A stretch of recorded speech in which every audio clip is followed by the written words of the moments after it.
இது என்னுடைய கன்னி உரை அல்ல, வன்னி உரை. ஆகவே இந்த வன்னி உரைக்கு கொஞ்ச நேரம் அமைதியாக இருந்து அனுமதி கொடுக்குமாறு நான் பணிவன்போடு கேட்டுக்கொள்கின்றேன். இத்தனை பேர் நான் திமுக தோழர்கள் எல்லாருக்கும் நான் நன்றி சொன்னேன். எனக்கு பெல்ஸ் பால்சி என்ற ஒரு தேர்தல் நேரத்திலே ஒரு நோய் அட்டாக் ஆனது.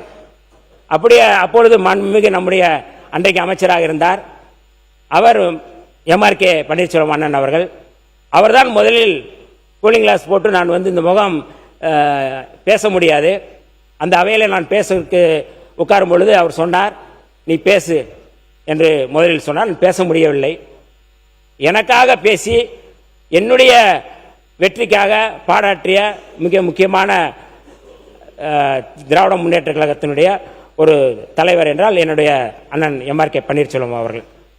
நாங்கள் தொடர்ந்து நன்றிகளை சொல்லிக்கொண்டே தான் இருக்கின்றோம்.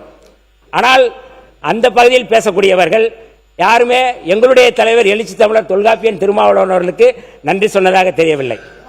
நான் கன்னி உரை என்று சொல்லும் பொழுது எதற்காக கன்னி உரை, இது கன்னி உரை அல்ல, இது வன்னி உரை என்று நான் சொன்னேன் என்றால், மரியாதைக்குரிய பாமகவுடைய சட்டமன்ற கட்சி தலைவர் அன்றைக்கு அந்த கன்னி உரை குறித்து பேசினார்கள்.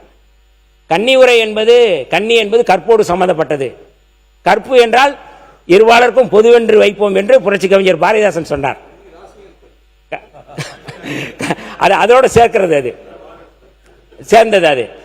ஆனால் நன்றி என்றாலும் இருவருக்கும் பொதுவானதுதான். அப்ப நீங்க இதுவரை நாங்களும் உங்களுக்காக பாராட்டி இருக்கிறோம், நீங்களும் எங்களுக்காக பாராட்டி இருக்கிறேன். கிராமத்திலே சொல்வார்கள், நான் அரிசி கொண்டு வரேன், நீங்க உம்மி கொண்டு வாங்க, ரெண்டு பேரும் ஊதி ஊதி சாப்பிடுவோம்னு சொல்லுவாங்க. அரிசி ஒரு இடத்துல இருக்கும், உம்மி ஒரு இடத்துல இருக்கும். ஆனால் ரெண்டையும் மிக்ஸ் பண்ணி ஊதி ஊதி சாப்பிடுவோம்னு சொல்லுவாங்க. ஆனால் ரெண்டு பக்கமும் அரிசி தான் இருக்கின்றது, ரெண்டு பக்கம் வாக்குகள் தான் இருக்கிறது, ரெண்டு பேருடைய உழைப்பும் இருக்கின்றது.